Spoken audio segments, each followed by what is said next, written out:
Oh, Enrique, bonitas playas las que vimos.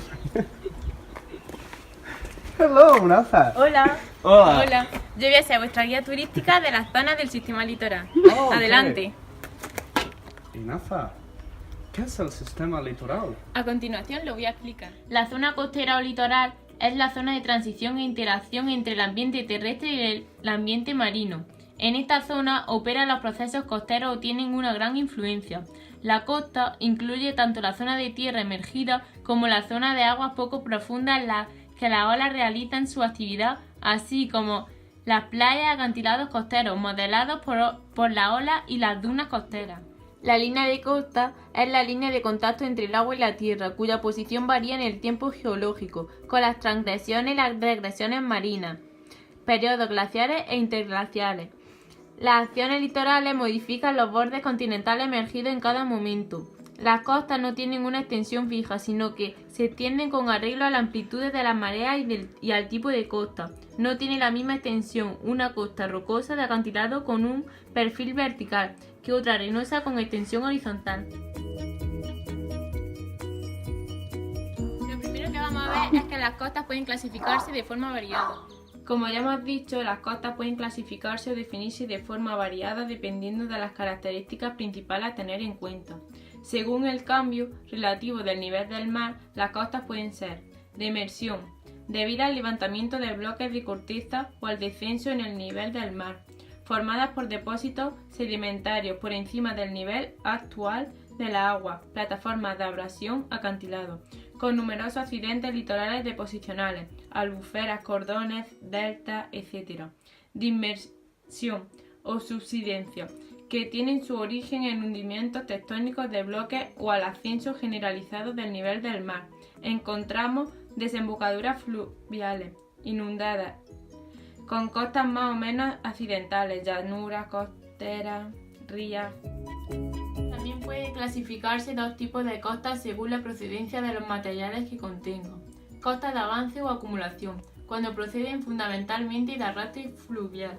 Presentan una gran cantidad de sedimentos aluviales, siendo sus costas bajas, llanas y rectas, y abundancia de formaciones deltas, arrecifes, barras, albuferas.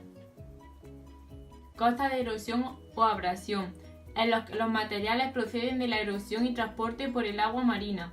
Estas, a su vez, pueden ser altas, rocosas, con acantilados, fiordos, bahías, etc., o bajas, arenosas, formando las playas. Oye, Naza, como dicen los españoles, tengo otra preguntilla. ¿Qué es lo que produce el modelado de la costa y el transporte de materiales? Hola, soy Freddy, el compañero de Naza.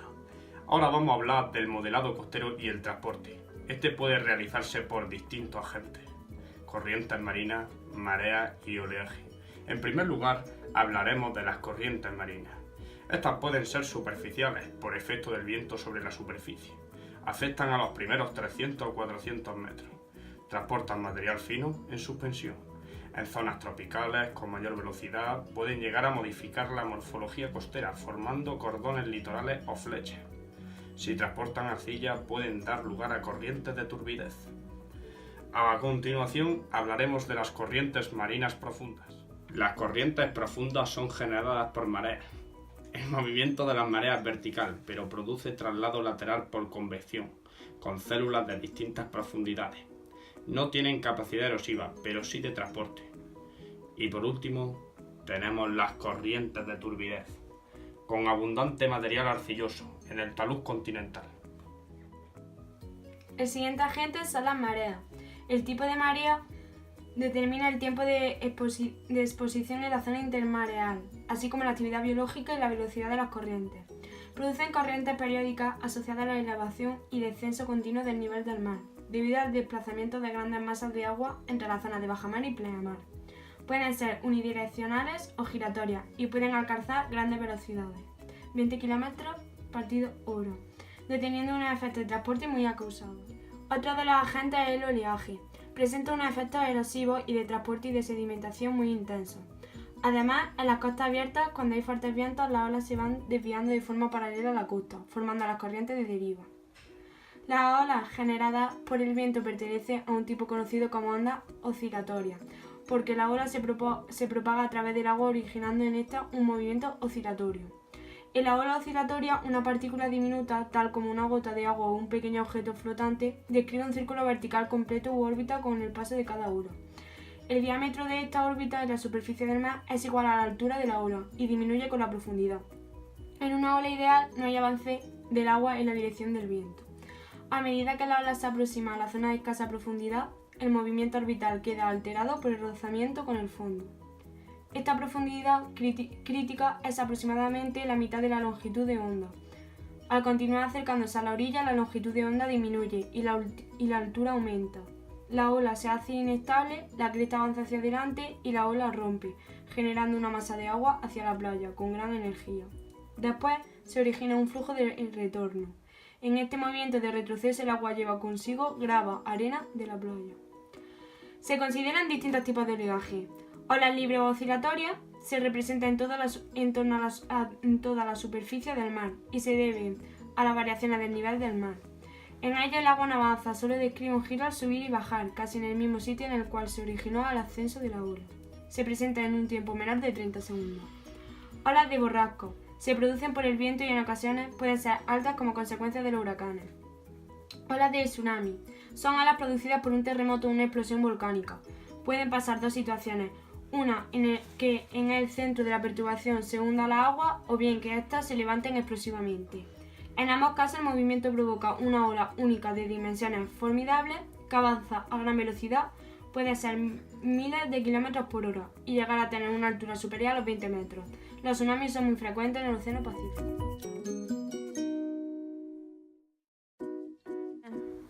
Oh, muy interesante. ¿Y qué ocurre con el material que se erosiona y se transporta? Vale, bien, el material que se erosiona y se transporta va a dar lugar a la morfología costera, dando lugar a formas deposicionales y erosivas.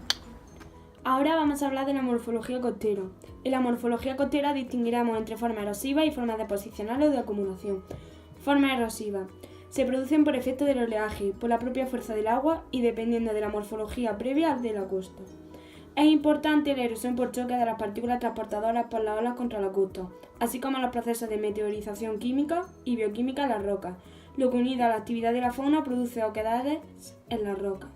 Los acantilados litorales se originan mediante la acción erosiva del oleaje contra la base del terreno costero. A medida que progresa la erosión, las rocas que sobresalen por la socavación de la base del acantilado se desmoronan con el oleaje y el acantilado retrocede.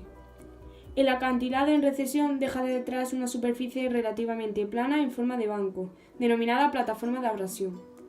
La plataforma se amplía a medida que las olas continúan su ataque. Algunos de los derrubios producidos por las olas rompientes quedan a lo largo de la agua como parte de la playa, mientras que el resto es transportado a mar adentro. El oleaje erosiona selectivamente la roca, gastando a mayor velocidad la roca fracturada más blanda y más elevada. Al principio se pueden formar cuevas marinas. Cuando las cuevas de lados opuestos de una unidad se unen, se produce un arco litoral. Al final, el arco se hunde dejando un resto aislado denominado farallón o chimenea litoral y la plataforma de abrasión. Con el tiempo también será consumida por la acción de la ola. A continuación vamos a hablar de las formas deposicionales o de acumulación. Se dan preferentemente en costas bajas o de pendientes suaves. Las primeras sobre las que vamos a hablar son las playas. Las corrientes y el oleaje depositan en la playa materiales erosionados, procedentes de zonas donde el mar impacta directamente en las rocas.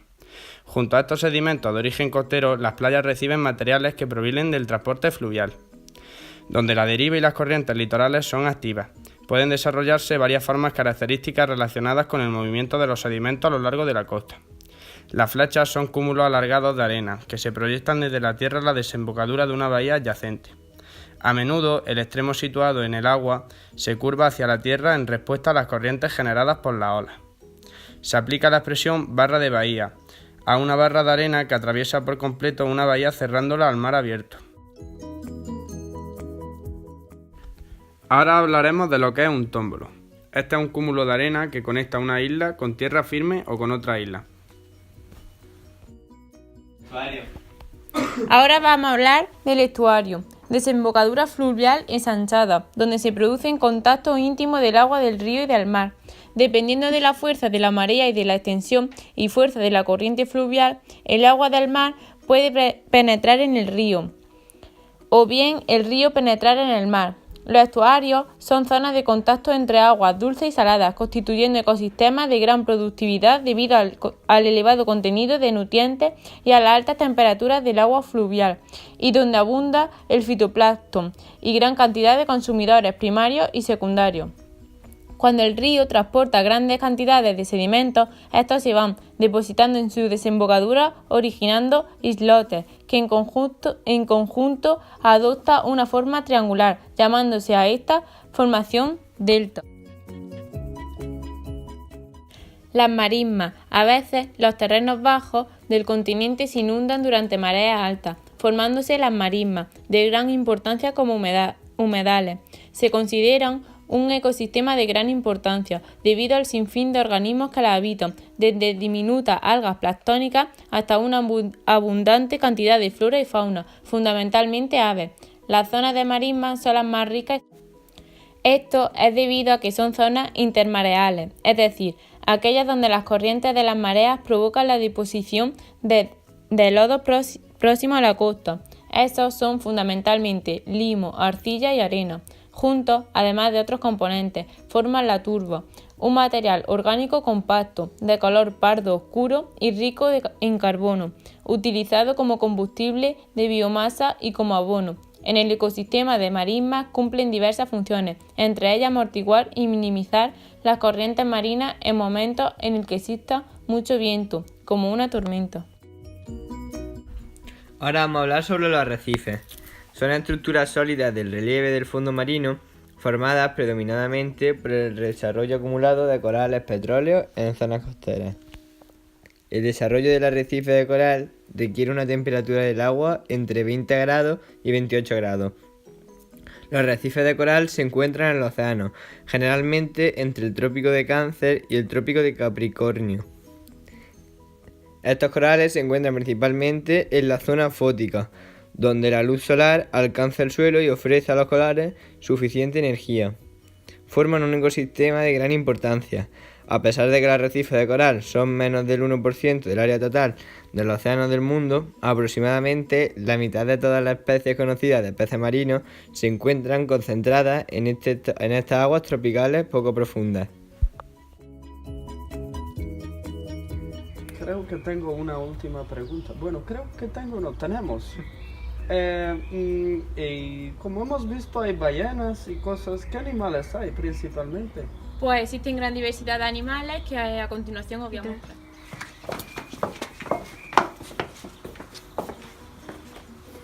Como podéis observar, esto es un ejemplo típico de la fauna costera. Oh, qué bonito. Una pregunta. ¿Sí? ¿Estos son Pipilingulus extrabalangulus? No, es una planta de mi abuela. A continuación vamos a hablar de los animales que habitan el fondo marino. En las cadenas tróficas de las áreas litorales encontramos representados los distintos animales tróficos. Productores. Están representados por algas unicelulares y pluricelulares, cianobacterias, bacterias fotosintéticas y algunas plantas fanerógamas que pueden soportar salinidad elevada. Consumidores. Van desde los unicelulares, como el zooplancton, hasta los grandes cetáceos, pasando por todos los tipos de peces y algunos reptiles y organismos invertebrados marinos. Descomponedores. Se sitúan en el fondo marino, son bacterias heterótrofas. En las costas hay abundancia de nutrientes, lo cual permite una productividad elevada por autofertilización gracias a la gran movilidad del agua. A continuación vamos a hablar de la biología costera. Como ya hemos dicho, la diversidad de las costas es enorme, pudiendo encontrar organismos que viven fijos al sustrato o libres, nadadores activos o pasivos. Estos organismos se clasifican en tres grandes grupos y muy relacionados con los niveles tróficos. Plancton. Se conoce como plancton a los organismos diminutos que viven libremente en las aguas marinas o terrestres, más abundantes hasta los 200 metros de profundidad. Sus movimientos se producen verticalmente y cuando se desplazan horizontalmente lo hacen arrastrados por el movimiento del agua. Existen dos tipos. El fitoplancton son organismos fotosintéticos, por lo tanto van a ser productores, y también podemos encontrar el zooplancton, que se diferencia del anterior en que estos son animales y por lo tanto consumidores primarios. El necto son el conjunto de animales nadadores activos como peces moluscos y mamíferos como el krill, la ballena. Los bentos son organismos del fondo y se encuentran fijos al sustrato como las algas, corales o esponjas, o bien libres como erizos o estrellas de mar. Hay que destacar que habrá una mayor biodiversidad en zonas donde abunden estos últimos, es decir, los arrecifes.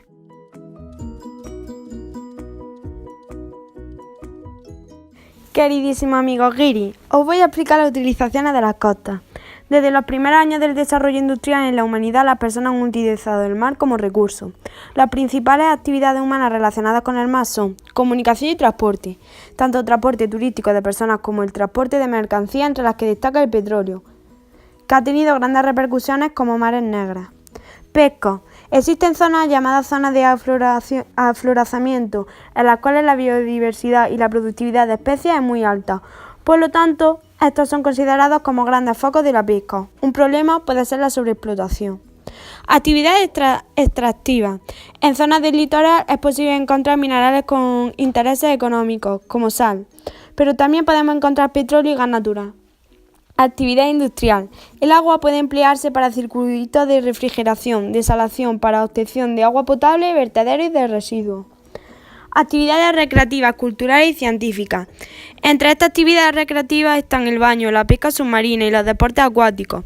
Dentro de la actividad científica hay que incluir la búsqueda de productos marinos para su utilización en el campo de la salud y la protección del medio marino. Con respecto a las zonas costeras con importancia ecológica, encontramos que dentro de los océanos existen áreas con especial importancia ecológica, bien por la diversidad de especies presentes o bien por la fragilidad del ecosistema, incluso con el peligro de extinción de las especies. Mencionaremos algunos de estos ecosistemas. Arrecifes coralinos de las latitudes ecuatortropicales de Australia, Filipinas e Indonesia, formados por corales y madreporas que sirven de refugio o gran diversidad de especies de peces. Manglares se denominan así porque son bosques de agua cálida donde predomina un árbol llamado magle. Praderas submarinas son zonas costeras donde abundan algas macroscópicas junto con algunas plantas fanerógamas halófilas. Estos ecosistemas marinos están sometidos a la presión humana por la extracción, la contaminación y el exceso de sedimentos que llegan al mar a través de los ríos.